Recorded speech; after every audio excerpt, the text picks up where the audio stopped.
नमस्कार दोस्तों, स्वागत है आपका स्टडी फॉर सिविल सर्विसेज में। वीडियो को पूरा देखिए। कोई भी आपका फीडबैक है, कोई सजेशन है, तुरंत वीडियो में कमेंट करके जरूर बताइए। अच्छा लगे तो वीडियो लाइक जरूर कर लीजिए और ऐसे वीडियो लगातार फ्री में पाने के लिए चैनल को तुरंत सब्सक्राइब कर लीजिए और बेल आइकन को जरूर टैप कर लीजिए ताकि आगे भी सारे वीडियो आपको मिलते रहे। यूट्यूब में फॉलो करते हैं तो प्लीज ये वाला फ्री टेलीग्राम चैनल जरूर ज्वाइन कर लीजिएगा। सारे नोटिफिकेशन, सारे अपडेट यहीं पे आते हैं, ध्यान रखिएगा। स्टडी फॉर सिविल सर्विसेज का कोई भी पेड ग्रुप अगर आपको ज्वाइन करना है तो सिर्फ 856480969060897253864455 यही नंबर है हमारे, सिर्फ जहां पे कॉल या व्हाट्सएप कर सकते हैं। इंस्टाग्राम पे हमारा पेज जरूर फॉलो कर लीजिएगा, स्टडी फॉर सिविल .सर्विसेज है।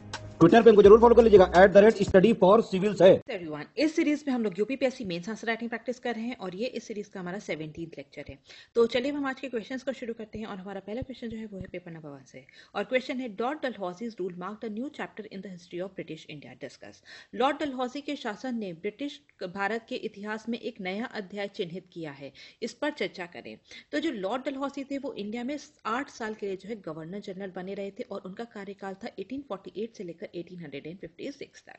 ठीक है, उन्होंने बहुत सारे जो है हर जितने भी एडमिनिस्ट्रेटिव फील्ड्स हैं, एडमिनिस्ट्रेटिव डिपार्टमेंट्स हैं, वहाँ पर कई प्रकार के जो है रिफॉर्म्स लेकर के आए थे, सुधार लेकर के आए थे, जिसकी वजह से जो है उन्हें कई प्रकार के टाइटल्स दिए गए थे, जैसे कि maker of the modern India, father of the Indian railways, father of technical education. ठीक है, तो ये सब उनको जो है शीर्षक दिए गए थे। तो जो लॉर्ड डलहौसी जो थे, उन्होंने जो है एनेक्सेशन की जो है यहाँ पे जो है एनेक्सेशन, पॉलिसी ऑफ एनेक्सेशन को जो है अपनाया था। ठीक है, पॉलिसी ऑफ एनेक्सेशन को अपनाया था। उनका मानना था कि जो है ब्रिटिश की जो टेरिटरी है उसका और ज़्यादा विस्तारीकरण करना है, जिसके चलते उन्होंने जो है इंडिया की जो है जितनी भी जो यहाँ पे जो टेरिटरीज थी उसको और ज़्यादा जो है अपने अंदर जो है अपनी टेरिटरी में जो है शामिल करने की कोशिश की थी। उन्होंने जितनी भी कंपनी की टेरिटरीज थी उसको बहुत ज़्यादा एक्सपैंड किया था। तो और उनका जो मेन रीज़न क्या था कि जो प्रशासनिक कारणों से जो है उन्होंने जो है बहुत सारी जो है टेरिटरीज को हड़पा था।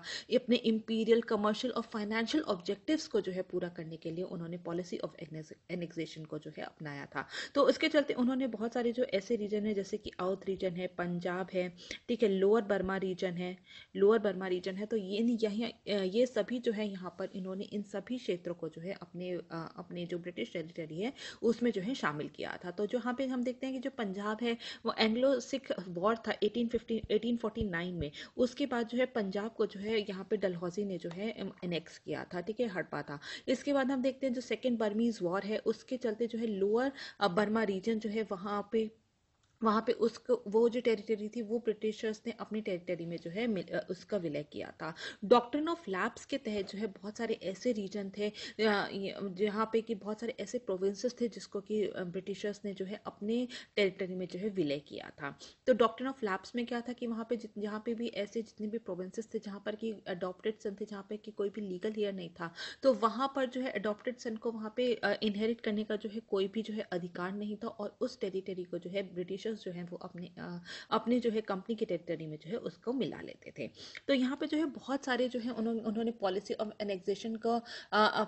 एनेक्सेशन अपनाई थी, जिसके कारण जो है उनको जो है बहुत तरह के जो है एडमिनिस्ट्रेटिव रिफॉर्म्स लेकर के आने पड़े थे, प्रशासनिक सुधार लेकर के आने पड़े थे। तो सबसे पहले उनका क्या था, आइडिया ऑफ सेंट्रलाइजेशन था कि जितनी भी टेरिटरी अपने अंतर्गत मिलाई है उसको जो है उसको सेंट्रलाइज करना, उसको कंसोलिडेट करना। ठीक है, इसकी वजह से जो है उन्होंने सेंट्रलाइजेशन की पूरी जो सेंट्रलाइजेशन का जो आइडिया है उसको अपनाया था।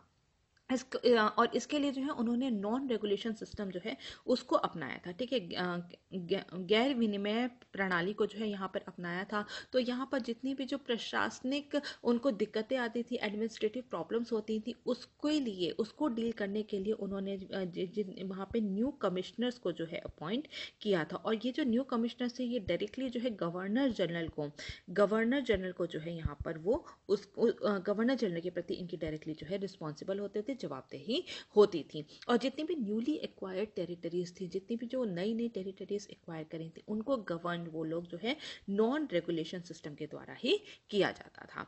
जो जितनी भी जो जस्टिस की शक्तियाँ थी, लैंड रिवेन्यू से रिलेटेड जितने भी मैटर्स थे, पुलिस जो है, ऐसे मैटर सब डिस्ट्रिक्ट मजिस्ट्रेट के अंतर्गत जो है उन्होंने ट्रांसफर कर दिया गया था। इसके बाद जो है यहाँ पे लेफ्टिनेंट गवर्नर ऑफ बंगाल को जो है अपॉइंट किया गया था, जिससे कि जो गवर्नर जनरल ऑफ बंगाल है, गवर्नर जनरल ऑफ जो गवर्नर जनरल को जो है वहाँ पे उसके जो गवर्नर जनरल ऑफ बंगाल के फंक्शन से जो है मुक्त कर दिया गया था।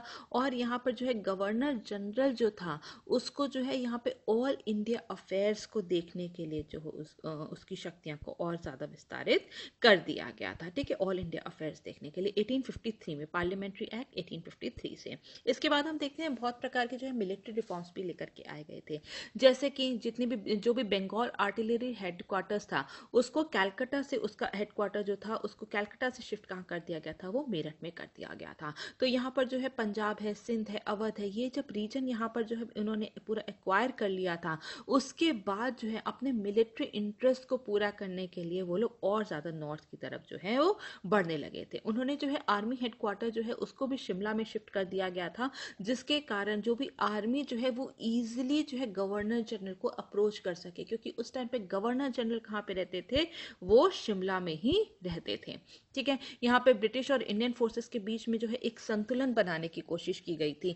यहाँ पर हम देखते हैं कि जो है यहाँ पे जो है डलहौजी ने जो है इंडिया की सेफ्टी को और स्टेबिलिटी को जो है वहाँ पे उसके लिए जो है यहाँ पे आर्मी पर बहुत ज़्यादा जोर दिया था। तो उनका मानना था कि जो ब्रिटिश और इंडियन फोर्सेस हैं उनके बीच में एक जो है बैलेंस होना जो है बहुत ही ज़्यादा ज़रूरी है। तो उन्होंने क्या किया था कि जो है एक जो कैलकाटा से जो एक ट्रूप था, ठीक है, कैलकाटा से एक ट्रूप था, उसको जो है लोअर प्रोविंसेस और वेस्ट में और ज़्यादा जो है वहाँ पर उन्होंने उसका जो है वहाँ पे उन्होंने, हम कह सकते हैं कि वहाँ पे ट्रांसफ़र कर दिया था या फिर मूव कर दिया गया था।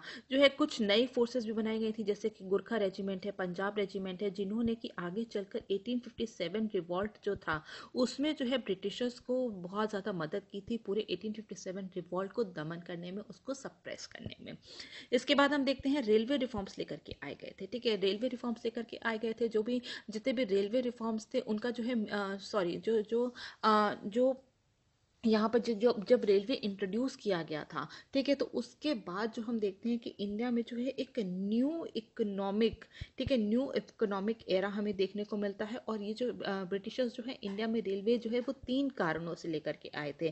पहला था कमर्शियल, दूसरा था एडमिनिस्ट्रेटिव और तीसरा था डिफेंस। उनका मानना था कि जो है रेलवे जो है वो जितना भी सामान है उसको एक जगह से दूसरे जगह तक ले जाने में मदद करेंगे।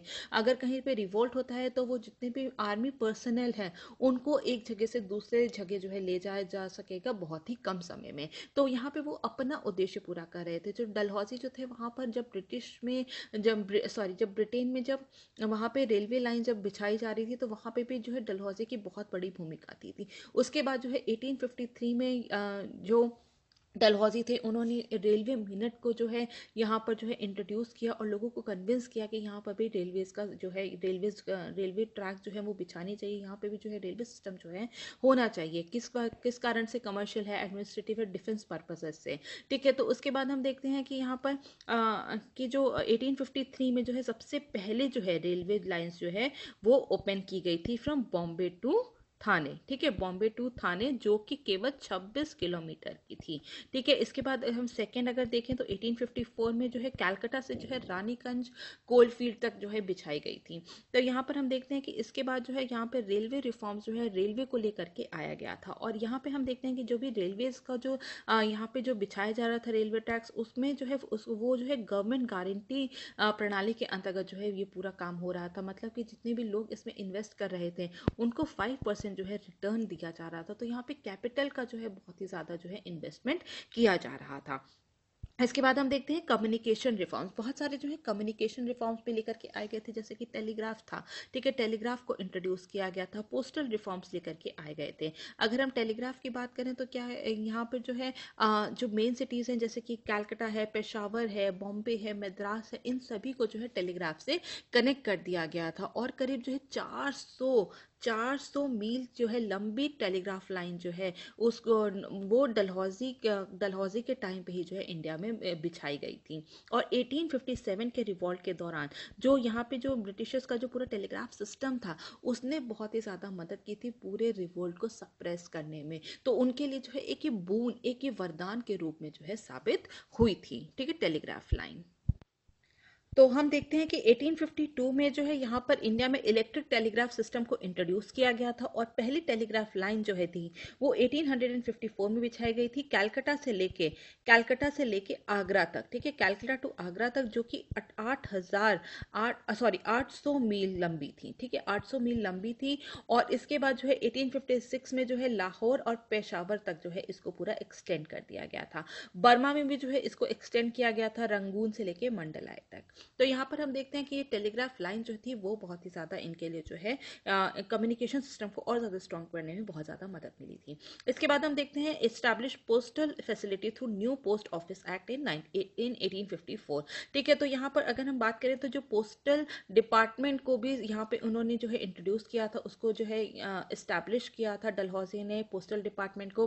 और 1854 में, ठीक है, 1854 में एक न्यू पोस्ट ऑफिस एक्ट जो है उसको पास किया गया था, जिसके अंतर्गत जो है एक डायरेक्टर जनरल को जो है अपॉइंट किया गया था, ताकि वो जो पोस्ट ऑफिसेस का जितना भी कार्य है उसको जो है ओवरसी कर सके। और यहाँ पर जो है इसके बाद हमने देखा था कि यहाँ पे इसके अंतर्गत जो है चाहे जितना भी डिस्टेंस हो, जितना भी लंबा डिस्टेंस हो, वहाँ पे एक यूनिफॉर्म रेट रखा गया था पोस्ट कार्ड्स का। वो कितना था? वो आधा आना था। ठीक है, मतलब आपको कितनी भी दूर पोस्ट कार्ड अगर भेजना हो तो उसके जो है रेट जो था वो यूनिफॉर्म था, मतलब कि आधा आना ही लगता था। और यहाँ पर जो है यहाँ पर जितने भी जो मॉडर्न पोस्टल सिस्टम जो है उसको भी इंट्रोड्यूस किया गया था। ठीक है, तो यहाँ पर जिसके कारण से जो है यहाँ पे पोस्टेज स्टैम्प्स जो है उसको लेकर के आया गया था, जो कि ब्रिटिशर्स के लिए बहुत ही बड़ा एक रिवेन्यू का साधन था। ठीक है, पोस्टेज स्टैम्प्स और जितनी भी टेलीग्राफ लाइन्स थी, तो ये सब जो है उनके रिवेन्यू का बहुत बड़ा जो है एक सोर्स था। इसके बाद हम देखते हैं कि setting up of the public work departments. ठीक है, पब्लिक वर्क डिपार्टमेंट को जो है सेटअप किया गया था। तो इससे पहले, ठीक है, डलहौजी के पहले जितना भी पब्लिक वर्क का काम होता था वो किसका जिम्मेदारी होती थी? वो मिलिट्री की होती थी। लेकिन डलहौजी ने जो है एक अलग से पब्लिक वर्क डिपार्टमेंट की जो है पब्लिक वर्क डिपार्टमेंट का जो है स्टैब्लिश किया था, जिसका की काम था जितनी भी सिविक एमिनिटीज है, जितनी भी जितनी भी जो लोगों की जो ज़रूरतें हैं उसको पूरा करने के लिए जो है यहाँ पे पब्लिक वर्क डिपार्टमेंट का सेटअप किया गया था। जैसे कि ब्रिज बनाना है, गवर्नमेंट बिल्डिंग्स बनानी है, रोड्स, कंस्ट्रक्शन ऑफ रोड्स है, तो उन सब के लिए जो है यहाँ पर पब्लिक वर्क डिपार्टमेंट का गठन किया गया था। तो यहाँ पर हम देखते हैं कि इरिगेशन वर्क बहुत ज़्यादा किया गया था। ठीक है, इसके बाद जो है इरिगेशन फैसिलिटी बहुत ज़्यादा हुई थी, और जो गैंजेस कैनाल है उसका भी जो है उसको जो 1854 में जो है वो पूरा किया गया था।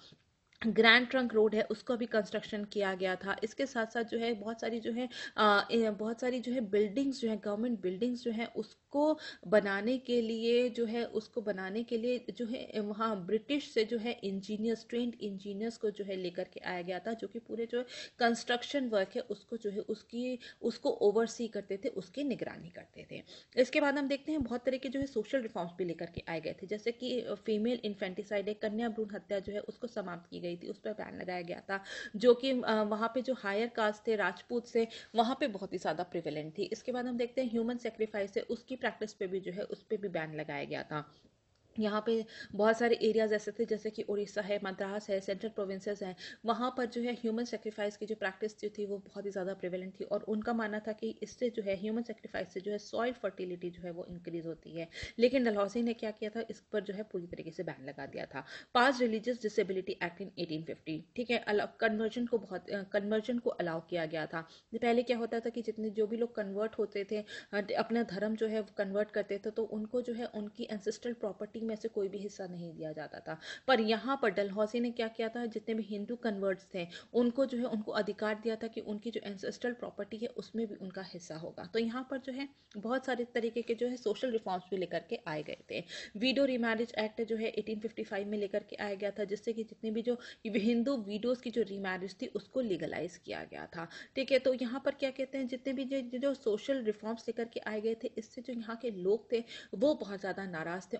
उनमें जो है ब्रिटिशर्स के प्रति जो है बहुत ज़्यादा आक्रोश पैदा हो गया था, क्योंकि वो उनका मानना था कि उनके सीधा कल्चर पर जो है यहाँ पे प्रहार हो रहा है। और इसी के चलते हम देखते हैं कि उसके बाद जैसे ही जब 1856 में जो है यहाँ पे डलहौजी का जो है कार्यकाल जो है ख़त्म होता है। उसके बाद 1857 में जो है यहाँ पे इंडिया में जो है रिवोल्ट होता है। तो ये सब बहुत सारे जो कारण थे जो कि लोगों के मन में जो है बहुत ज़्यादा आक्रोश पैदा किया गया था, पैदा हुआ था, जिसके कारण ये जो है हमें रिवोल्ट ऑफ 1857 देखने को मिलता है। इसके साथ साथ जो है हमने डॉक्ट्रिन ऑफ लैप्स की जो नीति देखी थी, वो भी बहुत ज़्यादा जो कारण बनी थी 1857 रिवोल्ट के लिए।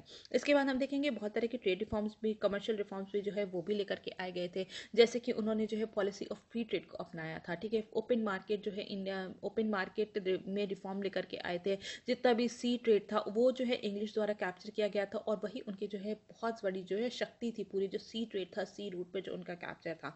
तो यहाँ पर जो है बहुत सारे के कमर्शियल रिफॉर्म्स, ट्रेड रिफॉर्म्स भी लेकर के आए गए थे, जिससे कि जो इंडिया का पूरा जो ट्रेड एंड कॉमर्स स्ट्रक्चर था उस पर कहीं ना कहीं हमें बहुत ही ज़्यादा नकारात्मक असर देखने को मिलता है। इसके बाद उन्होंने ऑल इंडिया पोर्ट्स वर डिक्लेयर्ड फ्री, ठीक है। जितने भी भारतीय बंदरगाह थे उनको पूरी तरीके से जो है फ्री जो है घोषित कर दिया गया था। कराची है, बॉम्बे है, कैलकाटा है, ठीक है। तो ये सब हार्बर्स वहाँ पे डेवलप किए गए थे, और यहाँ पे जितना भी ट्रेड होता था वो फ्री होता था। इसके बाद हम देखते हैं कि बहुत तरह के जो है एजुकेशनल रिफॉर्म्स, शिक्षा क्षेत्र में भी बहुत ही ज़्यादा शैक्षिक सुधार भी लेकर के आए थे। जैसे कि उन्होंने जो है वुड्स डिस्पैच, चार्ल वुड्स के नेतृत्व में एक जो है एक समिति का गठन किया गया था, जिनका कि बोला था कि जो शिक्षा के क्षेत्र में जो है बहुत सारे सुधार लाने के उनका काम था। तो और उन्होंने जितनी भी रिकमेंडेशन दी थी उसी को जो है वुड्स डिस्पैच का नाम दिया गया था। तो और इसको जो है 1854 में जो है उन्होंने अपनी रिकमेंडेशन दी थी, और इसके अंतर्गत जो है सरकार द्वारा जो है गवर्नमेंट स्कूल्स है, यूनिवर्सिटीज़ है, कॉलेजेस हैं, ठीक है, गवर्नमेंट कॉलेजेस है, स्कूल्स हैं, यूनिवर्सिटीज़ है, उनका जो है यहाँ पे स्थापित किया गया था। और इसके बाद हम देखते हैं कि यहाँ पे उन्होंने बात की थी कि हर डिस्ट्रिक्ट में जो है एक इंस्पेक्टर भी होगा, जो कि सभी जो एजुकेशन इंस्टीट्यूशन है उनको जो है ओवरसी करेगा, उनकी निगरानी करेगा। और फिर इसके बाद हम देखते हैं कि इसी के अंतर्गत जो है यहाँ पे एक वर्नाकुलर स्कूल्स को भी सेटअप किया गया था, क्योंकि चार्ल्स वुड ने कहा था कि वर्नाकुलर लैंग्वेज में, लोकल लैंग्वेज में बच्चों को जो है शिक्षा देनी चाहिए। तो इसी के बाद जो है वर्नाकुलर स्कूल्स का जो है सेटअप किया गया था हर विलेज में। और यहाँ पे जो है उनका मानना था कि जितनी भी एलिमेंट्री एजुकेशन है वो जो है लोकल लैंग्वेज में ही बच्चों को देनी चाहिए, तभी जो है उनको ज़्यादा अच्छे से जो है समझ में आएगा।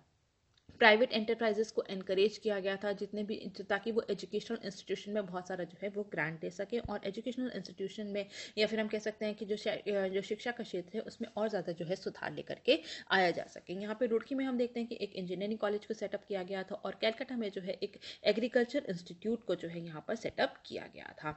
तो हम देखते हैं कि जो लॉर्ड डलहौजी का जो पूरी जो लॉर्ड डलहौजी ने, हम कह सकते हैं कि जो पूरी नीति थी वो जो है एक उन्होंने जो है अपनी जो पूरी जो ब्रिटिश टेरिटरी थी उसको और ज़्यादा एक्सपैंड करने के लिए काम किया था। उन्होंने जो है अपने हितों के लिए जो है इंडिया में बहुत सारे जो है रिफॉर्म्स लेकर के आए गए थे। उनका जो फाइनेंशियल एम था, उनका जो कमर्शियल एम था, उनके जो इंपीरियलिस्टिक ऑब्जेक्टिव्स थे, उसको पूरा करने के लिए इंडिया में बहुत सारे जो है रिफॉर्म्स लेकर के आए गए थे, भारत में बहुत ज़्यादा सुधार लेकर के आए गए थे, जो कि अल्टीमेटली जो है इंडिया को भी और ज़्यादा मॉडर्नाइज करने में मदद मिली थी। इसके बाद हम लोग नेक्स्ट क्वेश्चन को देखेंगे, जो कि है पेपर नंबर 2 से, और क्वेश्चन है discuss the steps taken to check the problem of criminalization of politics in India. Also suggest measures to deal with this problem more effectively. Bharat में राजनीति के अपराधीकरण की समस्या को रोकने के लिए उठाए गए कदमों की चर्चा कीजिए, साथ ही इस समस्या से अधिक प्रभावी ढंग से निपटने के उपाय भी सुझाएं। सबसे पहले समझेंगे कि क्रिमिनलाइजेशन ऑफ पॉलिटिक्स या फिर राजनीति का अपराधीकरण होता क्या है। तो जितनी भी चुनावी प्रक्रिया होती है, इलेक्टोरल प्रोसेस होते हैं, उसमें ऐसे लोगों की भागीदारी बहुत ही ज़्यादा बढ़ गई है जो कि कभी अपराधी रहे, या फिर उनकी कोई भी आपराधिक कोई भी बैकग्राउंड रहा है, क्रिमिनल बैकग्राउंड रहा है। ऐसे लोगों की जो इलेक्टोरल प्रोसेस में भागीदारी बहुत ही ज़्यादा बढ़ गई है। ऐसे लोग जो है इलेक्शन को कंटेस्ट करते हैं और वहाँ पर जीतते हैं, और फिर उसके बाद जो है लेजिस्लेचर का जो है हिस्सा बन जाते हैं। तो ऐसे लोगों की भागीदारी बढ़ने को ही हम लोग कहते हैं क्रिमिनलाइजेशन ऑफ पॉलिटिक्स, ठीक है। मतलब कि पॉलिटिक्स में क्रिमिनल्स की भागीदारी जो है वो बहुत ज़्यादा बढ़ रही है। तो यहाँ पे अगर हम कुछ आंकड़े देखें, ठीक है, तो आंकड़ों पर अगर हम नज़र डालें तो एसोसिएशन फॉर डेमोक्रेटिक रिफॉर्म के आंकड़े बताते हैं कि 2019 में जो लोकसभा का जो चुनाव हुआ था उसमें 233 मेंबर ऐसे चुन करके आए गए हैं जिनका कोई ना कोई जो है क्रिमिनल बैकग्राउंड रहा है।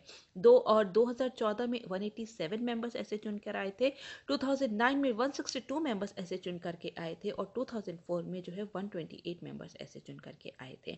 तो यहाँ पर हम देख रहे हैं कि 2004 में जो कि क्रिमिनल जो चुन करके आए थे क्रिमिनल बैकग्राउंड वाले व्यक्ति, उनकी हिस्सेदारी केवल लोकसभा में जो है 24% की थी आउट ऑफ 543 मेंबर्स, ठीक है। लेकिन यहाँ पर अब 2019 में हम देखते हैं तो ये बढ़ के, ठीक है, 543 में से 233 मेंबर्स ऐसे हैं, 233 मेंबर्स ऐसे हैं जिनका कभी ना कभी कोई क्रिमिनल बैकग्राउंड रहा है। तो ये इसमें 43% हम देख रहे हैं। तो हम यहाँ पर देखते हैं कि जो क्रिमिनल्स है उनकी हिस्सेदारी जो है इलेक्टोरल प्रोसेस में, लेजिस्लेचर में बहुत ही ज़्यादा बढ़ गई है। इसके बाद अगर हम पर्टिकुलरली उत्तर प्रदेश की बात करें, ठीक है, उत्तर प्रदेश का जो विधानसभा चुनाव हुआ था 2017 में, उसमें बीजेपी ने जो है 312 सीट्स पे जो है कब्जा किया था, 312 सीट्स जीती थी, जिसमें से कि 114 कैंडिडेट्स ने डिक्लेयर किया है, ठीक है, उन्होंने घोषित किया था कि उनके खिलाफ किसी न किसी प्रकार के आपराधिक मामले जो है वो चल रहे हैं, और उसमें से भी 83 ऐसे थे जिनके ऊपर जघन्य अपराध के मामले जो है वो दर्ज हैं। तो हम यहाँ पर देख रहे हैं कि हम लोग ऐसे व्यक्तियों को चुन करके लेजिस्लेचर का हिस्सा बना रहे हैं जिनको, जो कि क्रिमिनल्स हैं, जिनकी कोई ना कोई क्रिमिनल हिस्ट्री रही है। तो यहाँ पर हम देखते हैं कि उसके रीजंस, उसके कारण क्या है। तो सबसे पहले क्या है, यूज ऑफ मसल पावर, ठीक है। मसल पावर का यूज किया जाता है, अपनी शक्ति प्रदर्शन की जाती है, और वहाँ पे लोगों का जो लोगों को कई बार जो होता है डराया जाता है, धमकाया जाता है, और फिर उनका जो है वोट हासिल किया जाता है। तो फिर अपने मसल पावर का यूज करके जो है अपने वोट बैंक को जो है वो गेन किया जाता है, वोट बैंक को जो है वो बढ़ाया जाता है। इसके बाद हम देखेंगे यूज ऑफ मनी पावर, धन बल का प्रयोग होता है। जैसा कि हम लोग जानते हैं जितने भी इलेक्शंस होते हैं उसमें बहुत ही ज़्यादा ह्यूज कॉस्ट इन्वॉल्व रहती है, और पॉलिटिकल पार्टीज को भी बहुत ज़्यादा फंडिंग की ज़रूरत होती है। तो जितने भी जो क्रिमिनल्स हैं वो अपनी क्रिमिनल एक्टिविटी से बहुत ज़्यादा जो पैसा है, मनी है, वो जो है कमाते हैं, पैसा बनाते हैं, और वो जो है पॉलिटिकल पार्टी को जो है फंड भी देते हैं, साथ साथ अपने जो इलेक्शन होते हैं उसमें भी बहुत ज़्यादा पैसा खर्च करते हैं, जिसके कारण जो है वहाँ पे जो है वो लेजिस्लेचर में चुन करके आते हैं, इलेक्शंस जीते हैं। कई बार ऐसा भी देखा गया है कि जो जितने भी जो जिनके पास पैसा बहुत ज़्यादा होता है वो वोटर्स को जो है पैसे भी देते हैं, तो अपने मनी पावर के ज़रिए जो है वहाँ पे जो है वोट को खरीदा जाता है। बहुत ही ज़्यादा हमारा जो जुडिशियल सिस्टम है वो बहुत ही ज़्यादा कमज़ोर है। यहाँ पे बहुत ज़्यादा जो केसेस हैं क्रिमिनल्स के अगेंस्ट, पॉलिटिशियंस के अगेंस्ट जो है पेंडिंग है, डिस्ट्रिक्ट कोर्ट में, हाई कोर्ट में, सुप्रीम कोर्ट में। तो यहाँ पर जो है हमारे सिस्टम का ये भी बहुत बड़ा लूप होल है। लैक ऑफ मास अवेयरनेस, जन जागरूकता की बहुत ज़्यादा कमी है। लोगों को पता ही नहीं होता उनके जो भी कैंडिडेट जो है कंटेस्ट कर रहे हैं उनके बैकग्राउंड के बारे में, उनका फाइनेंशियल बैकग्राउंड क्या है, उनका एजुकेशनल बैकग्राउंड क्या है, उनके क्रिमिनल बैकग्राउंड के बारे में उन्हें पता ही नहीं होता है। Withdrawal of cases against tainted legislature, ठीक है। तो यहाँ पर यहाँ पर जो है कई बार जो भी सत्ता में जो गवर्नमेंट आती है वो उनके जो जितने भी टेंटेड लेजिस्लेटर होते हैं उनके खिलाफ जितने भी मामला दर्ज होता है उसको रफा दफा कर देते हैं। इसमें के लिए जो क्रिमिनल प्रोसीजर कोड है, ठीक है, उसका जो सेक्शन 321 है वो क्या कहता है, वो कहता है कि पब्लिक प्रोसिक्यूटर जो होता है वो कोर्ट के कंसेंट से किसी भी प्रकार के जो केस है उसको जो है किसी भी प्रकार का जो केस है, प्रोसिक्यूशन ऑफ अ केस है, उसको विड्रॉ कर सकते हैं, ठीक है, उसको विड्रॉ कर सकते हैं जब तक कि अगर अभी जजमेंट नहीं आया, जजमेंट आने के पहले ही जो है वो केस को विड्रॉ किया जा सकता है। तो बहुत सारे कई बार ऐसा भी देखा गया है कि जितने भी जो पॉलिटिकल पार्टीज होती है सत्ता में आने के बाद उनके जो भी टेंटेड लेजिस्लेटर होते हैं उनके खिलाफ जितने भी मामले दर्ज होते हैं उसको रफा दफा कर देते हैं। तो अब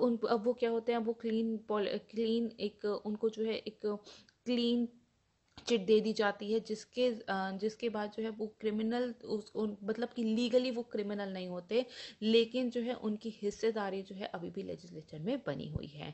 इसके बाद हम देखेंगे इसके कॉन्सिक्वेंसेस जो हैं वो बहुत ज़्यादा होते हैं। कॉन्सिक्वेंसेस की अगर हम बात करें तो यहाँ पर जो है हमारी जो डेमोक्रेसी है उस पर जो है बहुत ही नकारात्मक असर देखने को मिलता है। लोगों का फेथ जो होता है वो कहीं ना कहीं, पूरा जो लेजिस्लेचर प्रोसेस पे है वो कहीं ना कहीं फेथ जो है वो कम होता है। इसके साथ साथ हम देखते हैं कि यहाँ पर जो है वायलेंस जैसी घटनाएं बहुत ज़्यादा होती हैं सोसाइटी में, करप्शन बहुत ज़्यादा बढ़ जाता है, क्योंकि जब आप अपने जब जो आपने पैसा जो इलेक्शन में खर्च किया है वो जो है वापस से जो उसको गेन करने के लिए लोग जो है बहुत ज़्यादा करप्शन करते हैं। बहुत जब क्रिमिनल नेचर के लोग अगर हिस्सा बनेंगे तो उनकी वजह से जो है वायलेंस भी बहुत ही ज़्यादा हमें देखने को मिलता है सोसाइटी में। तो यहाँ पर कौन कौन से स्टेप्स उठाए गए हैं क्रिमिनलाइजेशन ऑफ पॉलिटिक्स को कम करने के लिए, अब हम उस पर चर्चा करेंगे। तो सबसे पहले हम बात करेंगे रिप्रेजेंटेशन ऑफ पीपल्स एक्ट 1951, लोक प्रतिनिधित्व अधिनियम 1951 की। तो यहाँ पर इसमें आरपीए में कहा गया है कि जब तक जो अगर कोई भी केसेस अगर जब तक कि कोई भी पर्सन कोई भी कैंडिडेट जब तक कि गिल्टी ना कन्विक्ट किया जाए तब तक जो है उसको जो है डिबार नहीं किया जाता, डिस्क्वालीफाई नहीं किया जाता है उससे इलेक्शन लड़ने से। ठीक है, तो यहाँ पे उसमें कहा गया है कि केवल जब कन्विक्शन हो जाएगा किसी भी केस का, ठीक है, क्रिमिनल केस का, किसी भी कैंडिडेट को कन्विक्ट किया जाएगा अगेंस्ट क्रिमिनल केस, तभी उसको जो है डिस्क्वालीफाई किया जाएगा। इसका जो सेक्शन 8 है, ठीक है, section 8 of the representative of people's act 1951 है, उसमें कहा गया है कि ऐसा कोई भी व्यक्ति, ठीक है, ऐसा कोई भी व्यक्ति जिसको 2 या 2 साल से अधिक की जेल हुई है उसको जो है कंटेस्ट नहीं कर सकता है। ठीक है, कंटेस्ट करने से उसको डिबार कर दिया गया है। और लेकिन ऐसा कोई भी व्यक्ति जिसके अगेंस्ट जो केस अगर पेंडिंग है, अगर अंडर ट्रायल में है, तो वो व्यक्ति को जो है किसी भी प्रकार से डिस्क्वालीफाई नहीं कर सकते हैं। ठीक है, तो यहाँ पर जो सेक्शन 8 ऑफ द आरपीए जो है वो कहता है कि अगर कोई भी व्यक्ति है जिसको 2 या 2 साल से अधिक का जो है जेल की सजा हुई है, तो उसको जो है डिस्क्वालीफाई किया जा सकता है इलेक्शन कंटेस्ट करने से। इसके बाद हम देखेंगे सुप्रीम कोर्ट। ठीक है, सुप्रीम कोर्ट ने बहुत सारे कदम उठाए हैं डिक्रिमिनलाइजेशन ऑफ पॉलिटिक्स के तरफ। ठीक है, सबसे पहले क्या है, सबसे पहले उन्होंने बोला है कि जितने भी जो क्रिमिनल केसेस है उसका मैंडेटरी डिस्क्लोजर जो है होना चाहिए। आपराधिक मामलों का जो है अनिवार्य रूप से खुलासा होना चाहिए, पब्लिक डिस्क्लोजर होना चाहिए, पब्लिक को भी बताना चाहिए कि जो है किस किस के खिलाफ जो है कौन कौन से जो है आपराधिक मामले जो हैं दर्ज हैं। तो यहाँ पर अगर हम देखें तो 2002 में, ठीक है, 2002 में जो है यहाँ पे इलेक्शन कमीशन की जो एक रिकमेंडेशन थी, या फिर हम कह सकते हैं कि जो 2002 में ऐसा जो है अनिवार्य कर दिया गया था कि जितने भी व्यक्ति जो भी कंटेस्ट कर रहे हैं इलेक्शन, उनको अपना क्रिमिनल रिकॉर्ड वहाँ पर देना है इलेक्शन कमीशन को, फाइनेंशियल रिकॉर्ड देना है, एजुकेशनल रिकॉर्ड देना है।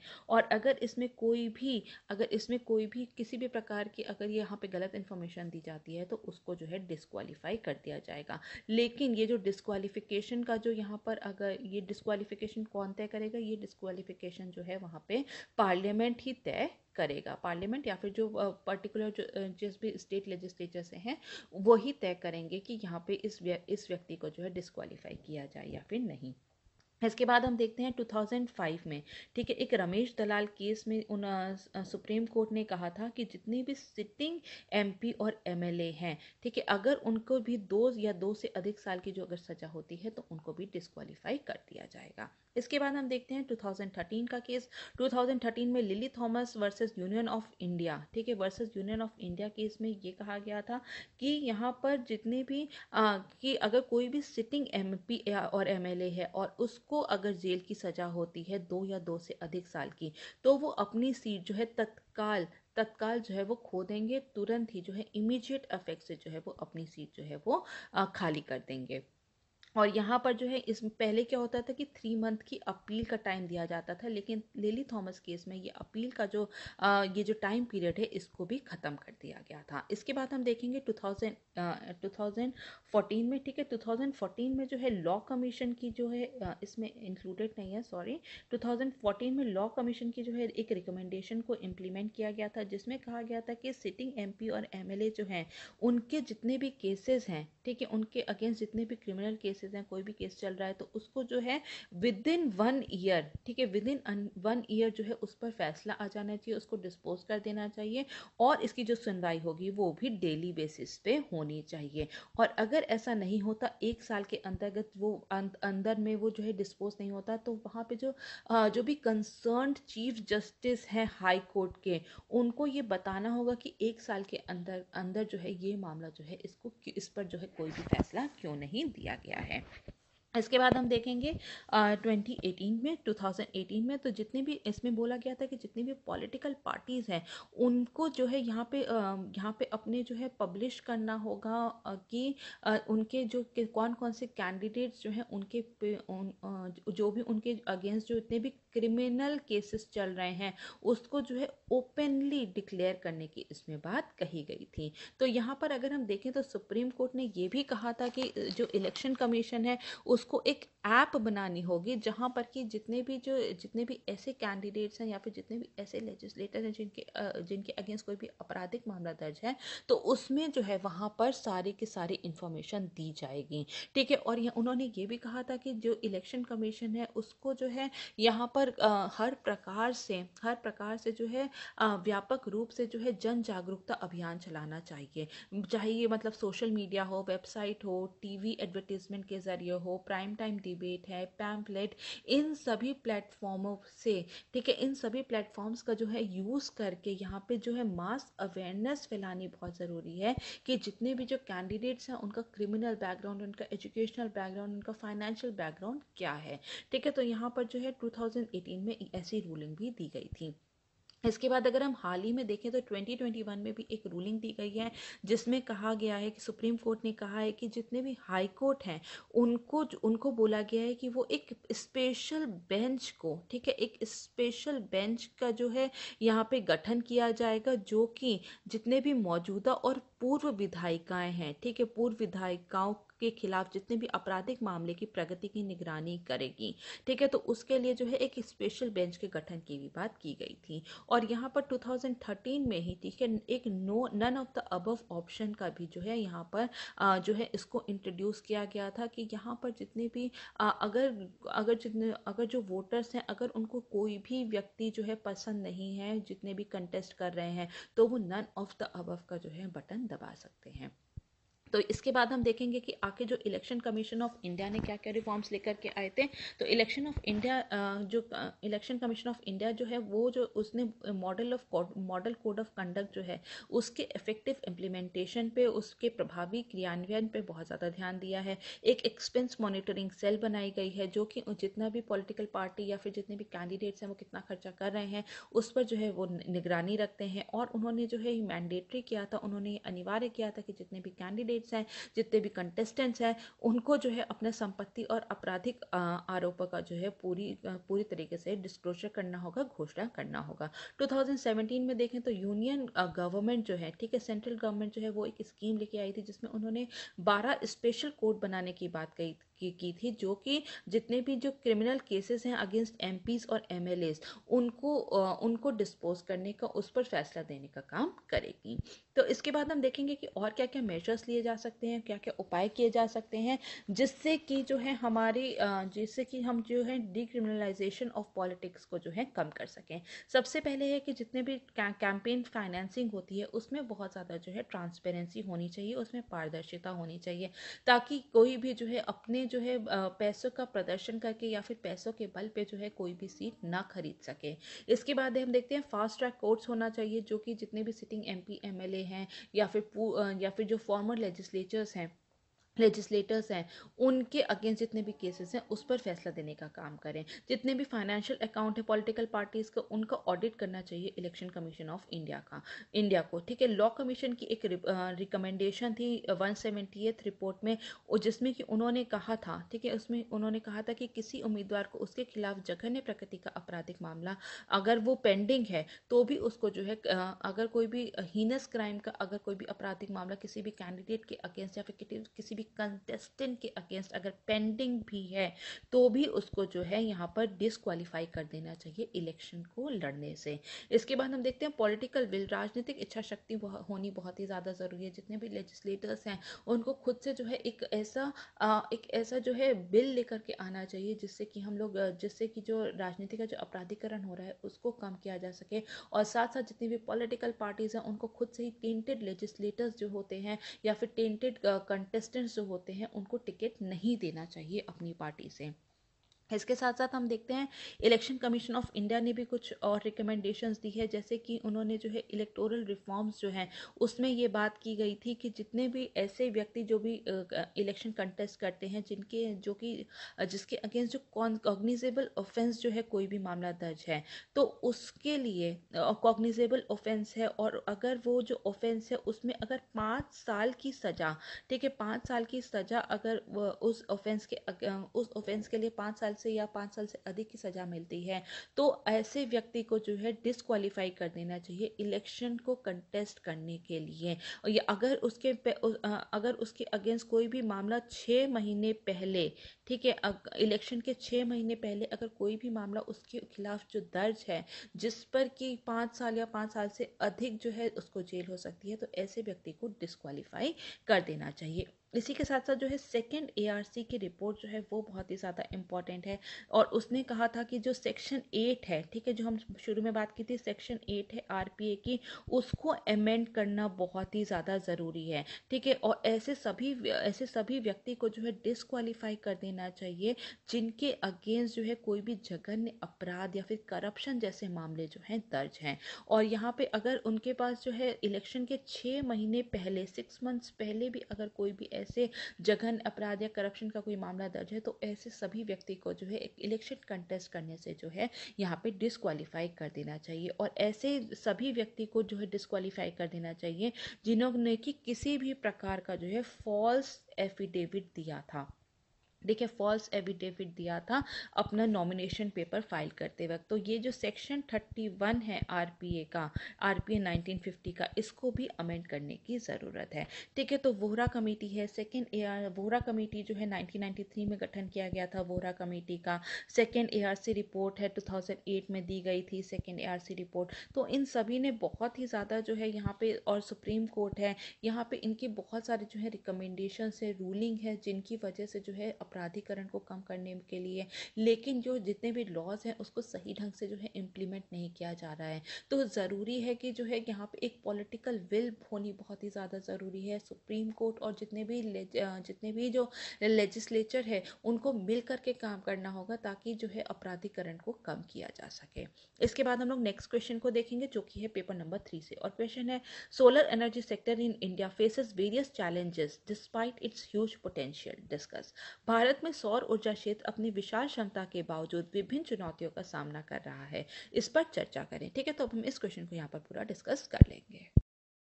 तो सोलर एनर्जी या फिर सौर ऊर्जा वो होती है जो हम डायरेक्ट सन से प्राप्त करते हैं, ठीक है, जो सन से आने वाली जो रोशनी होती है या फिर गर्मी जो होती है, उसी को जो है हम लोग सौर ऊर्जा के रूप में जानते हैं। और इसका जो है कई प्रकार की टेक्नोलॉजी में यूज़ होता है, और जिसमें जो हम सबसे ज़्यादा जो यूज़ होता है वो होता है क्या, इलेक्ट्रिसिटी प्रोड्यूस करने के लिए, बिजली पैदा करने के लिए जो है इसका बहुत ज़्यादा यूज़ किया जाता है। तो जैसा कि हम जानते हैं कि ये जो है सौर ऊर्जा है ये बहुत ही ज़्यादा प्रचुर मात्रा में अवेलेबल है, और ये जो है सबसे ज़्यादा जो प्रचुर मात्रा में जो अक्षय स्रोत है वो सौर ऊर्जा ही है, ठीक है। ये बहुत ही ज़्यादा इन्वायरमेंट फ्रेंडली है, अबेंडेंटली अवेलेबल है। और जैसा कि हम जानते हैं कि थर्मल पावर पे हमारी जो इंडिया है वो उसकी जो एनर्जी सेक्टर है थर्मल पावर प्लांट पे बहुत ज़्यादा बेस्ड है। तो उसके लिए जो है हमें कोल जो है बाहर दूसरे देशों से मंगाना पड़ता है, तो हम लोग इंपोर्ट पे बहुत ज़्यादा डिपेंडेंट होते हैं। तो जिसकी वजह से जो है हमारे इंपोर्ट बिल्स भी बहुत ज़्यादा हाई होते हैं। तो ज़रूरी है कि हम यहाँ पे अपने इंडिजीनियसली भारत में जो है सोलर एनर्जी मैन्युफैक्चरिंग पे बहुत ज़्यादा ध्यान दें। तो यहाँ पे इंडिया में जो है पोटेंशियल भी बहुत ज़्यादा ह्यूज है सोलर एनर्जी का। क्योंकि जो है इंडिया जो है ये ट्रॉपिकल बेल्ट, उष्णकटिबंधीय बेल्ट में जो है स्थित है। तो यहाँ पर अगर हम बात करें तो जो सोलर रेडिएशन इंडिया में जो है, सोलर रेडिएशन की बात करें तो हमें 300 दिन सालाना जो है पर ईयर, ठीक है, हमें सोलर रेडिएशन जो है प्राप्त होती है। इसका मतलब है कि 2300 से लेके 3000 आवर्स तक हमें जो है सनशाइन यहाँ पर ईयर जो है प्राप्त होती है। इसका मतलब है कि 5000 किलोवाट आवर सनशाइन हमें प्राप्त होती है। तो हम देख सकते हैं कि अगर हम इतने ह्यूज एनर्जी को जो है अगर हम हार्नेस करें, तो हमारे जो एनर्जी सिक्योरिटी के लिए जो है बहुत ही ज़्यादा अच्छा होगा।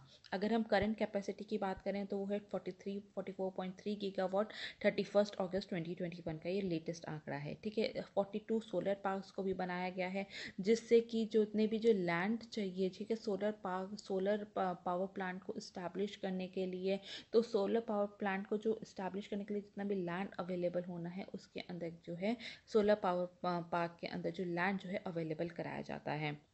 भारत का उद्देश्य है कि जो है 175 गीगावाट रिन्यूएबल एनर्जी का 2022 तक का, जिसमें से 100 गीगावाट जो है वो सोलर एनर्जी से ही प्रोड्यूस करने की बात कही गई है। तो अगर हम वर्ल्ड लेवल पे बात करें, ग्लोबल लेवल पे बात करें, तो installed capacity, total installed capacity में इंडिया की रैंक कितनी है? इंडिया की रैंक है 5th। और जो है यहाँ पर हमने बात की है कि जो है 2030 तक, ठीक है, 2030 तक करीब 40% जो इलेक्ट्रिसिटी प्रोड्यूस की जाएगी वो नॉन फॉसिल फ्यूल बेस्ड होगी, ठीक है, नॉन फॉसिल फ्यूल बेस्ड होगी। अक्षय स्रोत से जो है हम बिजली पैदा करेंगे, कितना? 40% की, ठीक है। और यहाँ पर हम देखते हैं कि जो है इंडिया का जो ग्लोबल सोलर कैपेसिटी है 2035 तक, ठीक है, वो उसमें हिस्सेदारी इंडिया की कितनी होगी? वो 8% की होगी। तो हम यहाँ पे देखते हैं कि इंडिया का जो पोटेंशियल है वो बहुत ही ज़्यादा ह्यूज है।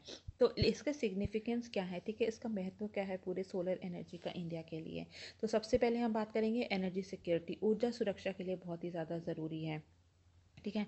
जैसा कि जो है हमारी जो एनर्जी डिमांड है वो पूरी तरीके से फुलफ़िल नहीं हो पाती। ऐसी बहुत सी आज भी ऐसे रूरल एरियाज़ है जहाँ पर कि पावर सप्लाई है ही नहीं, इलेक्ट्रिसिटी सप्लाई है ही नहीं। हम लोग thermal based industry, thermal power पे बहुत ज़्यादा जो है डिपेंडेंट है। तो हमें जिसके लिए कोयला मंगाना पड़ता है, गैस है, डीजल है, जिसका कि यूज़ होता है थर्मल पावर प्लांट पे, उस पर हम लोग बहुत ज़्यादा डिपेंडेंट है। तो उसको कम करने के लिए, एनर्जी सिक्योरिटी के लिए जो है बहुत ही ज़्यादा ज़रूरी है कि हम लोग सोलर एनर्जी को टैप करें। इसके बाद हम देखते हैं क्लाइमेट चेंज, ठीक है। क्लाइमेट चेंज हो रहा है, जलवायु परिवर्तन, जैसा कि हम जानते हैं जब भी जो है जब कोयला चलाया जाता है या फिर हम जो non renewable source of energy होती है उससे जो है कार्बन एमिट बहुत ज़्यादा होता है, जो कि हमारे क्लाइमेट चेंज के लिए बहुत ही ज़्यादा हानिकारक होता है।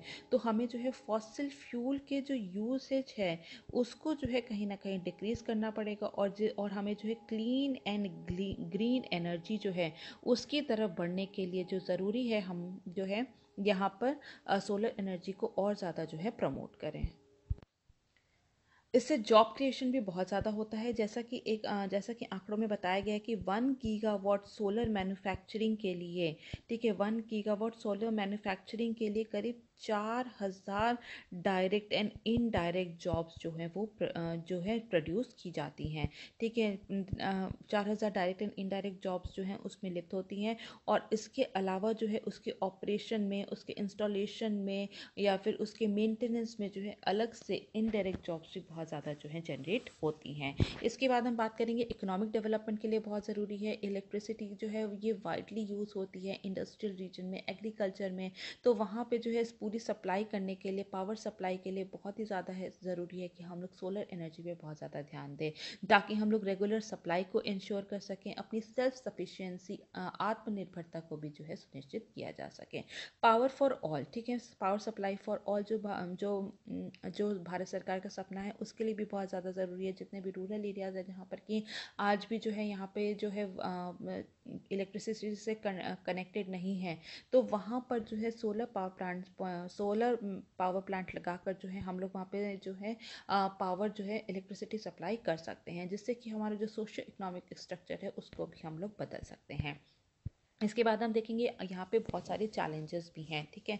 तो सबसे पहले क्या है? सबसे पहले है इम्पोर्ट डिपेंडेंस, आयात पर बहुत ज़्यादा निर्भरता है। जैसे कि यहाँ पे जो है जब भी हम सोलर मैन्युफैक्चरिंग करते हैं तो यहाँ पे पीवी सेल्स का यूज़ किया जाता है, मॉड्यूल्स हैं या फिर जो भी अदर प्रोडक्ट्स हैं वो जो है उसके लिए हम जो है बाहर से इम्पोर्ट पे बहुत ज़्यादा डिपेंडेंट है। चाइना से जो है मेनली जो है हम लोग इम्पोर्ट करते हैं, वहाँ पे जो है बहुत ही कम दर पे, ठीक है, रेट्स जो होते हैं वो बहुत ही ज़्यादा लो होते हैं, वहाँ से हम लोग इम्पोर्ट करते हैं। जो वहाँ से जो हम लोग जो इम्पोर्ट कर रहे हैं सामान, उसका रेट बहुत ही ज़्यादा लो है कि हमारी जो डोमेस्टिक इंडस्ट्री है वो इतने लो रेट पे जो है कम्पीट ही नहीं कर पा रही, जिसकी वजह से हमारी जो डोमेस्टिक मैन्युफैक्चरिंग है वो उसको हम लोग बहुत ज़्यादा प्रमोट नहीं कर पा रहे हैं। तो हमारी जो इम्पोर्ट पे डिपेंडेंस है वो बहुत ही ज़्यादा है। स्केर्स लैंड है, ठीक है। यहाँ पे हमारी जो इंडिया की जो पॉपुलेशन है वो बहुत ही ज़्यादा लार्ज है, जिसके लिए कि जो है अलग अलग के जो रेजिडेंशियल इंफ्रास्ट्रक्चर जो है उसको बनाने के लिए बहुत ज़्यादा जो है भूमि चली जाती है। तो हमारे जो सोलर पार्क्स हैं या फिर हम जो सोलर पावर प्लांट्स को सेटअप करने के लिए जो है हमारे पास लैंड की बहुत ही ज़्यादा कमी है। ठीक है, सोलर प्रोजेक्ट्स को लगाने के लिए हमारे पास लैंड की बहुत ही ज़्यादा कमी है। इसके बाद हम देखेंगे लैक ऑफ स्किल्ड वर्कफोर्स, कुशल कार्यबल की कमी है। जैसे कि हम जानते हैं जो सोलर पावर प्लांट है यहाँ पे जो है नई नई टेक्नोलॉजी है। तो हालांकि इंडिया जो है बहुत ज़्यादा टेक्नोलॉजी में एडवांस हो रही है, लेकिन यहाँ पे जो है हर पल जो है टेक्नोलॉजी बदल रही है, जिसकी वजह से जो है इंडिया के जो स्किल्ड वर्कफोर्स है वहाँ पे उसकी बहुत ही ज़्यादा कमी है। फॉर एग्जांपल अगर हम बात करें जो जो वो फोटोवोल्टिक जो फोटो पीवी सेल सिस्टम जो है वहाँ पे जो है एक्सक्यूज मी, वहाँ पर जो है वो जो पूरी जो सिस्टम है वो बहुत ही ज़्यादा नया है, बहुत ही ज़्यादा लोगों के लिए अनफेमिलियर है। तो यहाँ की जो इंडिया की जो वर्कफोर्स है वो बहुत ही ज़्यादा स्किल्ड नहीं है। ठीक है, नई टेक्नोलॉजी जो आ रही है उसको टैप करने के लिए हमें एक स्किल्ड वर्कफोर्स और प्रॉपर अपग्रेडेशन की ज़रूरत है। इसके बाद हम देखेंगे सरप्लस पावर, अधिशेष शक्ति। ठीक है, कई बार जो होता है बहुत सारे स्टेट ऐसे हैं जो कि सोलर पावर को बहुत ही ज़्यादा जो है मैन्युफैक्चर कर रहे हैं। तो यहाँ पे जो है नेट मीटरिंग सिस्टम जो है उसकी कमी है, जिसके कारण जितने भी जो है यहाँ पर जो जितनी भी जो पावर जो जनरेट हो रही है, सोलर पावर जनरेट हो रही है, उसको सेल करने में बहुत ही ज़्यादा जो है हमें प्रॉब्लम होती है। फॉर एग्जांपल जैसे तमिलनाडु की बात करें तो 2016 में, ठीक है, वहाँ उसने जितनी भी जो है सोलर पावर जनरेट की है उतनी यूटिलाइज तो नहीं की, लेकिन वो जो है क्योंकि due to lack of infrastructure जो है वहाँ पे जितनी भी सरप्लस पावर थी, due to lack of infrastructure जो है वो दूसरे स्टेट को भी जो है ट्रांसफ़र नहीं कर पाया, ट्रांसमिट नहीं कर पाया, जिसकी वजह से जो सरप्लस पावर थी वो वेस्ट हो गई। तो सरप्लस पावर तो है लेकिन वो वेस्ट हो जाती है। हाई कॉस्ट, ठीक है, जो जितने भी जो ऑफ ग्रिड पीवी सिस्टम है उसमें जो है बैटरीज का जो है बहुत ही ज़्यादा यूज़ किया जाता है।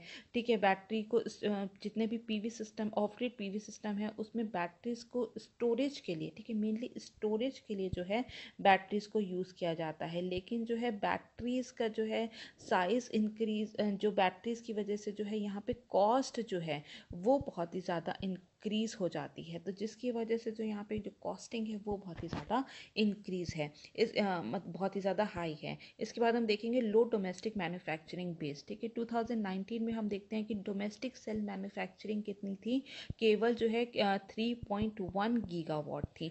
तो हम यहाँ पे देखते हैं कि जो डोमेस्टिकली जो मैन्युफैक्चर हो रहा है वो भी बहुत ही ज़्यादा कम हो रहा है। ठीक है, इसके बाद हम देखेंगे issues with World Trade Organization, विश्व व्यापार संगठन के साथ जो है यहाँ पर जो है इंडिया ने जो है 2010 में जो है एक क्लॉज डाला था डोमेस्टिक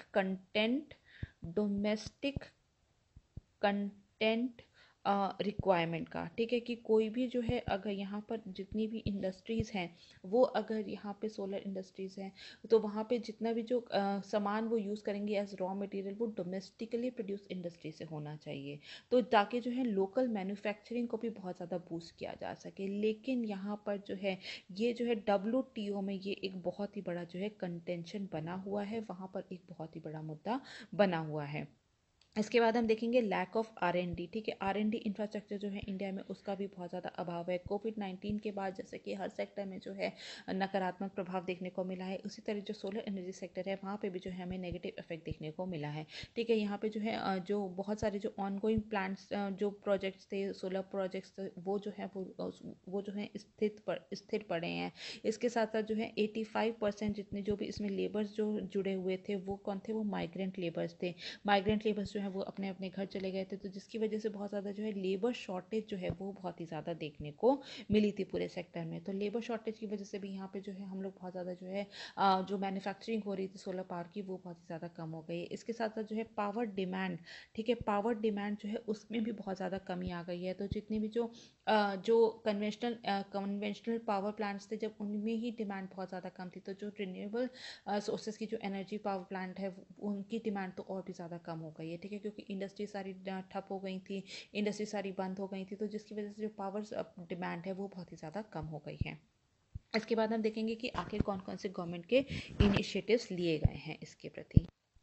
तो सबसे पहले बात करें तो नेशनल सोलर मिशन की, राष्ट्रीय सौर मिशन की, जिसमें कि सस्टेनेबल इकोनॉमिक ग्रोथ को सुनिश्चित करने और एनर्जी सिक्योरिटी सुनिश्चित करने की बात कही गई थी। इसके बाद हम देखते हैं Jawaharlal Nehru national solar mission, ठीक है। ये जो है इसको 2008 में लेकर के आया गया था, और ये जो 8 national action plan for climate change, ठीक है, इसके अंतर्गत जो है ये जो पूरा मिशन लेकर के आया गया था, इसमें जो है इंडिया में जो है सोलर कैपेसिटी को जो है बढ़ाने की बात की गई थी।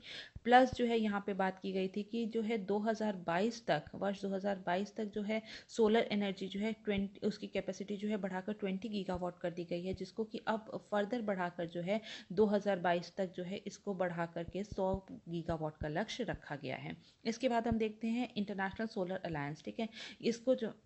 इसको इंटरनेशनल सोलर अलायंस का गठन जो है 2015 में किया गया था, और ये जो है इंडिया और फ्रांस का एक इनिशिएटिव था, ठीक है। इंडिया और फ्रांस का इनिशिएटिव था। इसमें कहा गया था कि जितनी भी कंट्रीज़ हैं जो पार्टली या फिर जो आधी किसी भी रूप से जो ट्रॉपिक ऑफ कैंसर और ट्रॉपिक ऑफ कैप्रिकॉर्न के बीच में अगर स्थित है, तो वो सब कंट्री को जो है इसके अंतर्गत जो है लाया गया था, ताकि जो है जो सोलर एनर्जी है उसको और ज़्यादा प्रमोट कर सकें। लेकिन अब जो है यहाँ पे जो है ये एक ग्लोबल अलायंस के रूप में इसको देखा जा सकता है। इसके बाद हम देखते हैं कृषि ऊर्जा सुरक्षा एवं उत्थान महाअभियान, ठीक है। ये पीएम कुसुम योजना जो है इसको 2019 में लेकर के आया गया था, और इसके अंतर्गत जो है फार्मर्स को जो है सोलर पंप्स का जो है प्रोवाइड कराया गया था, और साथ साथ उनको बोला गया था कि जितने भी उनके बैरन लैंड है, अनकल्टिवेटेड लैंड है, वहाँ पर जो है सोलर एनर्जी को जनरेट करने के लिए। इसके बाद हम देखते हैं settling up of Indian renewable energy development agency, ठीक है। यहाँ पे इसका गठन किया गया था, और ये एक क्या है, ये एक नॉन बैंकिंग फाइनेंशियल इंस्टीट्यूशन है, जो कि काम किसके अंदर करता है, ministry of new and renewable energy के अंतर्गत काम करता है। इसका काम क्या है, इसका काम क्या है, जो भी जितने भी रिन्यूएबल एनर्जी प्रोजेक्ट्स हैं उनको जो है टर्म लोन देने का इसका काम है, ठीक है। तो लोन प्रोवाइड कराने के लिए जो है सरकार ने इसका जो है गठन किया था। इसके बाद हम देखते हैं national institute of solar energy for research and development. ये भी जो है ministry of new and renewable energy के अंतर्गत काम करता है, और ये रिसर्च एंड डेवलपमेंट के लिए काम करता है। सोलर पार्क को सेटअप किया गया था, अल्ट्रा मेजर सोलर पार्क को सेटअप किया गया था, ताकि जो ग्रिड कनेक्टिविटी इंफ्रास्ट्रक्चर है उसको और ज़्यादा बूस्ट किया जा सके। सूर्यमित्र प्रोग्राम है, ठीक है। सूर्यमित्र कार्यक्रम के अंतर्गत जो है क्वालिफाइड वर्कफोर्स को जो है प्रिपेयर किया जाता है, जितने भी जो स्किल्ड वर्कफोर्स है उनको तैयार किया जाता है। 100% FDI जो है उसको ऑटोमेटिक रूट के अंदर जो है उसको अप्रूव किया गया है। इसके साथ साथ जो है जो roof top solar power project को जो बूस्ट करने के लिए जो है एक और स्कीम लेके आए थे, जिसका नाम था सृष्टि, ठीक है। Sustainable roof top implementation of solar transfiguration of India, ठीक है, ताकि जो है roof top solar power plant को जो हम लोग और ज़्यादा बूस्ट कर सकें। इसके बाद हम देखते हैं कि जो इंडिया का जो कमिटमेंट है, ठीक है, INDC में, ठीक है, जो पेरिस क्लाइमेट डील के अंतर्गत लेकर के आया गया था, उसमें कहा गया है कि 2030 तक, ठीक है, 2030 तक 2005 के लेवल का जितना भी एमिशन हो रहा है उसका 33 से 35% तक की कटौती की जाएगी। तो हम देखते हैं कि जो सरकार है वो बहुत ही ज़्यादा जो है रिन्यूएबल सोर्स ऑफ एनर्जी पे बहुत ही ज़्यादा ध्यान दे रही है। तो हम आगे क्या क्या कर सकते हैं इसके अंतर्गत, और क्या क्या जो मेजर्स हम उठा सकते हैं, जैसे कि हमें सोलर एनर्जी सेक्टर में बहुत ही ज़्यादा जो है इन्वेस्ट करने की ज़रूरत है। तो जो हमें ज़रूरत है कि जो है क्लीन एंड ग्रीन बॉन्ड्स लेकर के आए, फॉरेन कैपिटल्स को इन्फ्यूज़ करने की बहुत ही ज़्यादा ज़रूरत है। रिसर्च एंड डेवलपमेंट पर ध्यान देने की बहुत ही ज़्यादा ज़रूरत है। रूफ टॉप सोलर इंस्टॉलेशन पे बहुत ज़्यादा ज़रूरत है, क्योंकि लैंड अवेलेबिलिटी जो है वो बहुत ज़्यादा कम, लैंड अवेलेबिलिटी की कमी के कारण जो है हमें रूफ टॉप सोलर इंस्टॉलेशन पे बहुत ज़्यादा ध्यान देना चाहिए। जो गवर्नमेंट का जो पूरा जो पॉलिसी है रूफ टॉप सोलर इंस्टॉलेशन की, उसको और ज़्यादा मजबूत करना चाहिए। इसके बाद है solar industrial production of solar power in industrial areas, ठीक है। औद्योगिक क्षेत्र में सौर ऊर्जा का उत्पादन करना बहुत ही ज़्यादा ज़रूरी है, या फिर जितने भी नोटिफाइड एरिया हैं, जो कि इंडस्ट्रियल पर्पज़ के लिए नोटिफाइड एरिया है, वहाँ पर जो है पावर प्लांट को लगाना चाहिए। क्योंकि जो है जो जितने भी जो एनर्जी, जो इलेक्ट्रिसिटी का मेजर कंजम्पशन का होता है वो इंडस्ट्रीज़ में होता है। तो वहीं अगर लोकली जनरेट होगी और लोकली यूटिलाइज होगी तो ट्रांसमिशन कॉस्ट में भी कमी आएगी, प्लस ट्रांसमिशन में जितना भी लॉसेस होते हैं, ठीक है, लॉसेस में भी बहुत ही ज़्यादा कमी आएगी, ठीक है। इसके साथ साथ जो है हमें जो है inter state green energy corridor को कंस्ट्रक्ट करने पर ध्यान देना चाहिए, ताकि जो है एनर्जी जितनी भी प्रोड्यूस हो रही है किसी भी स्टेट में, उसको हम दूसरे स्टेट में भी जो है वहाँ पे ट्रांसमिट कर सकें। जैसे कि तमिलनाडु के केस में था कि जो सरप्लस एनर्जी जो प्रोड्यूस हो रही थी वो जो है वहाँ लॉस हो जाती थी। तो ज़रूरी है inter state green energy corridor बनाने की भी। ठीक है, तो हम कह सकते हैं कि जो सोलर एनर्जी है ये इंडिया के लिए जो है बहुत ही ज़्यादा ज़रूरी है। इंडिया के लिए इकोनॉमिक डेवलपमेंट के लिए, इंडिया के एनर्जी सिक्योरिटी के लिए, सस्टेनेबल डेवलपमेंट के लिए, एम्प्लॉयमेंट जनरेशन के लिए बहुत ही ज़्यादा ज़रूरी है। इंडिया को आत्मनिर्भर भारत के जो सपना है उसको पूरा करने के लिए भी बहुत ही ज़्यादा ज़रूरी है। इसके बाद हम नेक्स्ट क्वेश्चन देखेंगे जो कि है पेपर नंबर 4 से, और क्वेश्चन है explain John Rawls concept of social justice. John Rawl के सामाजिक न्याय की अवधारणा की व्याख्या कीजिए। ठीक है, तो अब हम इस क्वेश्चन को यहाँ पर पूरा समझ लेंगे। तो जॉन रॉल ने अपने सामाजिक न्याय के जो सिद्धांत है उसमें सबसे ज़्यादा जो स्ट्रेस वो किस पे दिया था, वो फेयरनेस पे दिया था, वो जस्टिस पे दिया था, मतलब कि निष्पक्षता पे, न्याय पे जो है सबसे ज़्यादा स्ट्रेस दिया था। उनका मानना था कि जो सभी के साथ जो है न्याय होना चाहिए, चाहे वो रिच हो, चाहे वो पुअर हो, चाहे वो कोई भी टैलेंटेड पर्सन हो, या फिर जो भी कोई डिसएडवांटेज सेक्शन से अगर कोई भी व्यक्ति है, तो उन सभी के साथ जो है जस्टिस होना चाहिए, उन सभी के साथ जो है फेयर हमें होना चाहिए। ठीक है, तो हम यहाँ देखते हैं कि जो रॉल थे वो जो हमारे समाज में जो सोशल इनइक्वालिटी जो फैली हुई है उसको कम करने की बात करते हैं और सोशल इक्वालिटी को बढ़ाने की बात करते हैं। तो यहाँ पे वो जो समाज में लिबर्टी है, स्वतंत्रता है, इक्वालिटी है, समानता है, जस्टिस है, राइट्स है, जो इंडिविजुअल राइट्स है उसको सुनिश्चित करने की बात करते हैं।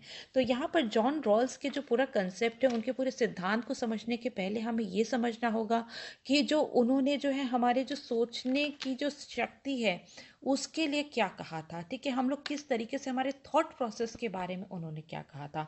तो उन्होंने बोला था कि जब भी हम कोई डिसीजन लेते हैं, ठीक है, जब भी हमें कोई डिसीजन लेते हैं तो उसके लिए एक उन्होंने थॉट प्रोसेस की बात की थी, जिसको कि कहा जाता है वेल ऑफ इग्नोरेंस या फिर अज्ञानता का आवरण। ठीक है, तो जब भी हमें कोई भी डिसीजन लेना होता है तो हमें ऐसी अपने आप को इस सिचुएशन में रखना होता है जहाँ पे कि हम पूरी तरीके से जो है वो न्यूट्रल हैं, जहाँ पर कि हम अनअवेयर हों हमारी कास्ट के बारे में, रिलीजन के बारे में, हमें अपने धर्म, जेंडर के बारे में जो है हम अनअवेयर हों, तभी हमें किसी भी डिसीजन को लेना चाहिए। हमें बिल्कुल न्यूट्रल होके किसी भी डिसीजन तक पहुंचना चाहिए, तभी जो है हम कोई रैशनल डिसीजन ले सकेंगे जो कि हमारे जो सोसाइटी एट लार्ज के जो है बेनिफिट के लिए होगा।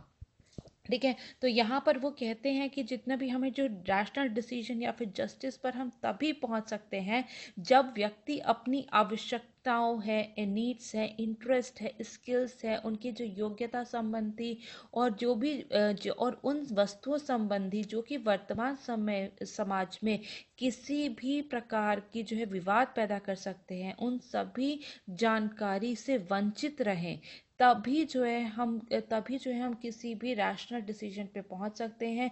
केवल एक चीज जो है इंसान के पास होती है, वो होता है न्याय बोध। ठीक है, तो उसी के बाद जो है हम किसी भी रैशनल डिसीजन तक पहुंच सकते हैं। तो यहाँ पे उन्होंने जो है, अगर हम जॉन रॉल की सॉरी जॉन रॉल की थ्योरी की बात करें तो उन्होंने जो है 2 प्रिंसिपल्स पे बात की थी, और उन्होंने कहा था कि जस्टिस पर पहुंचने के लिए ये दो फंडामेंटल प्रिंसिपल हैं जिसका कि हमें जो है पालन करना होगा। सबसे पहले उन्होंने बात की थी प्रिंसिपल ऑफ लिबर्टी की। ठीक है, स्वतंत्रता के सिद्धांत की बात की थी, जहां पे उन्होंने बात की थी कि जो है सभी के लिए जो है समान अधिकार होने चाहिए, इक्वल राइट्स फॉर ऑल होनी चाहिए। ठीक है, तो उन्होंने बात की थी कि जहाँ इसमें है कि जिसमें हर व्यक्ति को दूसरों के जो मुकाबले जो है सिमिलर लिबर्टी के अनुरूप ही सबसे जो है व्यापक स्वतंत्रता का समान अधिकार होना चाहिए। तो उन्होंने यहाँ पे इक्वालिटी की बात की थी कि जिस सबके पास जो है इक्वल अपॉर्चुनिटीज होनी चाहिए। यहाँ पर जो है उन्होंने बात की थी कि सबके पास, मतलब कि जो जितनी भी जो नागरिक स्वतंत्रता है उन्होंने उसकी बात की थी, और उन्होंने बात की थी कि सभी के पास जो है समान अधिकार होना चाहिए। जैसे कि अगर हमारे इंडियन कंटेक्स्ट में बात करें तो फ्रीडम ऑफ थॉट है, freedom of thought, speech and expression है। हम जितने भी 18 साल से उम्र के ज़्यादा के लोग हैं सभी के पास जो है वोटिंग राइट्स हैं। ठीक है, सभी के पास इक्वल अपॉर्चुनिटी होनी चाहिए कि वो जो भी पब्लिक ऑफिसेज हैं उसी उस पर जो है सभी का समान अधिकार होना चाहिए, सभी को समान अवसर मिलना चाहिए उसको प्राप्त करने के लिए। तो यहाँ पर वो इक्वल राइट्स फॉर ऑल की बात करते हैं। दूसरी अगर हम बात करें तो वो डिफरेंस प्रिंसिपल की बात करते हैं, अंतर सिद्धांत की बात करते हैं, भिन्नता सिद्धांत की बात करते हैं, जहाँ पर कि वो कहते हैं कि जो है इक्वल अपॉर्चुनिटी सबके लिए होनी चाहिए, लेकिन उसके साथ साथ कुछ डिफरेंस प्रिंसिपल भी होने चाहिए। ठीक है, तो यहाँ पर उन्होंने बात की थी कि इनइक्वालिटी जितनी भी हमारी समाज में है उसको तभी जस्टिफाई कर सकते हैं या फिर उसको तभी सही ठहरा सकते हैं जबकि यदि उससे जो है निम्नतम लाभान्वित जो मोस्ट डिसएडवांटेज हमारे जो सोसाइटी है, मोस्ट डिसएडवांटेज पीपल जो है उनको जो है वहाँ से लाभ पहुँचता हो, उनके जब हम बेनिफिट्स को मैक्सिमाइज करेंगे तभी जो है हम जो भिन्नता को या फिर एक जो डिफरेंस प्रिंसिपल है इनइक्वालिटीज़ को तभी जो है हम इसको जस्टिफाई कर सकते हैं। तो यहाँ पर हम देखते हैं कि उन्होंने एक पॉजिटिव डिस्क्रिमिनेशन की बात की थी, सकारात्मक भेदभाव की बात की थी कि जितने भी डिसएडवांटेज सेक्शन है उनके लिए हमें कुछ प्रोविजंस करने होंगे जिससे कि हम उनके जो बेनिफिट्स हैं उसको मैक्सिमाइज कर सकें। जैसे कि फॉर एग्जांपल हमारे जो संविधान में जो कहा गया है, जो रिजर्वेशन दिया गया है, ठीक है, जो रिजर्वेशन दिया गया है डिसएडवांटेज्ड इंडिविजुअल्स को, ताकि जो है हम उनको भी जो है मेन स्ट्रीम में ला सके, उनके जो बेनिफिट्स है उनको बहुत ज़्यादा मैक्सिमाइज कर सके। तो यहाँ पर हम बात करेंगे तो यहाँ पे जो है दो प्रिंसिपल की बात की थी, जो जॉन रॉल के जो व्यूज़ हैं उसको हम दो तरीके से देख सकते हैं। पहला है कि कॉन्स्टिट्यूशनल डेमोक्रेसी की मांग करते हैं जॉन रॉल, कि यानी जहाँ पर जो लीगल गवर्नमेंट है जिस भी देश की वो पूरी तरीके से कंट्रोल्ड हो, वश में हो, रिस्पॉन्सिबल हो और लोगों के प्रति जो है अकाउंटेबल हो। और सेकेंड प्रिंसिपल की अगर हम बात करें, सेकेंड व्यू की बात करें तो वहाँ यहाँ पे वो फ्री इकोनॉमी की बात करते हैं।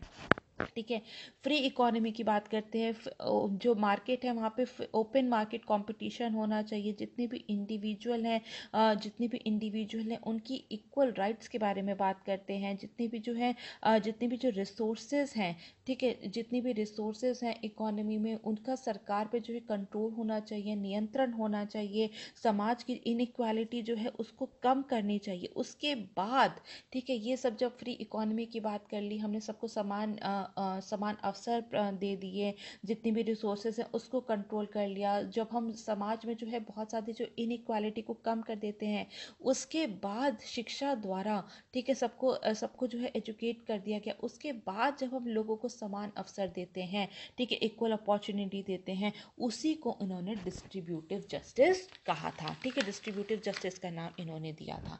तो अगर हम इंडियन कंटेक्स्ट में बात करें तो यहाँ पर क्या है कि जितने भी एंटरप्राइजेज हैं, इंडस्ट्रीज़ हैं, इंडिविजुअल हैं, उनकी जो है लिबर्टी को, इनकी स्वतंत्रता को मैक्सिमाइज करने की बात की गई है और सभी को जो है इक्वल अपॉर्चुनिटी दी जाती है आगे बढ़ने के लिए। ठीक है, यहाँ पे बहुत सारे जो है वेलफेयर प्रोग्राम्स चलाए गए हैं ताकि डिसएडवांटेज ग्रुप्स जो हैं उसका हम उत्थान कर सकें। कई तरीके के जो है रिजर्वेशन दिए गए हैं ताकि जितने भी डिफरेंसेस हैं हम उसको मिनिमाइज कर सकें, और जितना भी जो हमारे बहुत सालों से जितना भी डिस्क्रिमिनेशन होता हुआ आ रहा है उसको हम कम कर सकें। इगैलिटेरियन सोसाइटी की बात करते हैं। ठीक है, इगैलिटेरियन सोसाइटी की बात करते हैं और हमारा जो कॉन्स्टिट्यूशन में directive principle of state policy में जो है बात की गई है, उसके जो प्रिंसिपल्स हैं अगर हम उसको अप्लाई करते हैं तो कहीं ना कहीं हम सोशल जस्टिस को सुनिश्चित करते हैं। जो हमारा DPSP है वो सोशल, इकोनॉमिक और पॉलिटिकल जस्टिस की बात करता है। ठीक है, so that is all for now, thank you so very much.